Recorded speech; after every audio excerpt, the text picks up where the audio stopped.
One of the weird things about growth, or trying to make your ideas always become new, is that you always assume you're going to know what the next step is. That even though you're going to become more and more enlightened, there won't be any surprises. So a few weeks ago, I was meditating in my usual fashion, and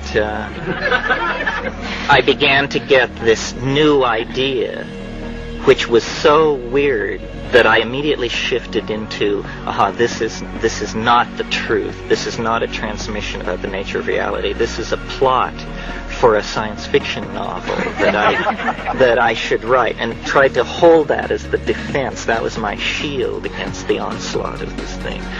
And I've never been one for Atlantis or Lemuria or all these invisible prehistoric lands and places that people enjoy so much. But I was told a very funny thing, which I will share with you. It's a funny idea. Now let's see, how does it go? It has two versions, one of which speaks a scientific language, the other speaks a mythological language. Okay, so the scientific language goes like this. There's something in the universe called a fractal soliton of improbability. This means it's a unicate event. It only happens once in the lifetime of a universe. You can think of it as a wavelength with one wave. That's why it's called a soliton. And if one of these things move not in ordinary three-dimensional space, but in some kind of much higher spatial manifold, and when they collide with a planet, or when one collides with a planet in a universe, the time stream of that planet is divided, and two copies of the entire planet spring into existence without either having any knowledge of it. It just is something which happens. So this voice was telling me that this had happened to the Earth, and that this was the secret that we were all striving to understand, was that an event in the past had actually divided our time stream, and that a twin of this planet had come into being in another dimension.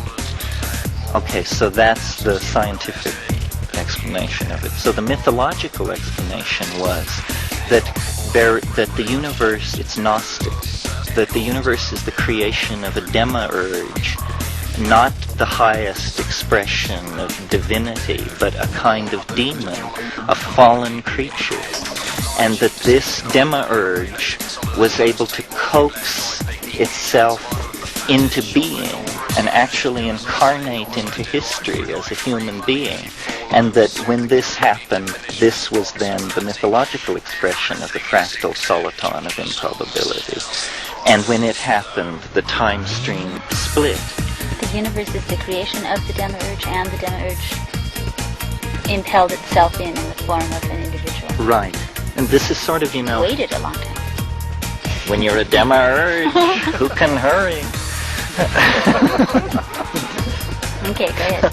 Okay, so the time-splitting event had to do with the career of Christ, who was an extraordinary manifestation of energy in the historical time stream, not to be confused with a Buddha or a Mohammed or a Zoroaster, who were great saints. And it was something else. It was, in some sense, what it claimed to be, but in some sense. Okay? So now, at the moment of, and you can choose either the Immaculate Conception or the Resurrection, depending on which side of the bed you got up on today. But at that moment, the time stream split, and this other place came into being without having any awareness that, and they were identical at that moment, these two worlds. Now, Christ had no children, so, what I forgot to say was that the event, the fractal soliton of improbability, has this quantum mechanical half charge, so that in one of the universes it happens, in the other universe it doesn't happen. And so everything about these two worlds was the same, except that in one of them, the Immaculate Conception had not taken place, or the resurrection had not taken place. Now, because Christ had no children, in the world in which he was absent, it was not a genetic line which was missing. It was an ideological line which never received expression. And consequently, as time passed, first decades and then centuries, the absence of this particular intellectual influence in the world changed the world radically in the following way. Greek science did not suffer the suppression that occurred with the conversion of Constantine. The academies were not closed. The Hermetic knowledge was not repressed. Conversely, the empire was stronger and was able to repel the barbarian invasions of the 2nd to the 5th century. And mathematics, which had halted in our world at Diophantus, proceeded through his disciple Hypatia to develop a calculus by AD 370, so that the millennium of Christian stasis that occurred in our world did not occur in that world. And as time passed and engineering advances occurred, by around 850, they had ships which were able to cross the Atlantic Ocean. And they encountered the Mayan civilization reaching its fullest flower in Guatemala and on the Yucatan Peninsula. And in fact, in this vision, I saw the Roman Emperor Cosmodorus V make a pilgrimage to Tikal in 920 to be present at the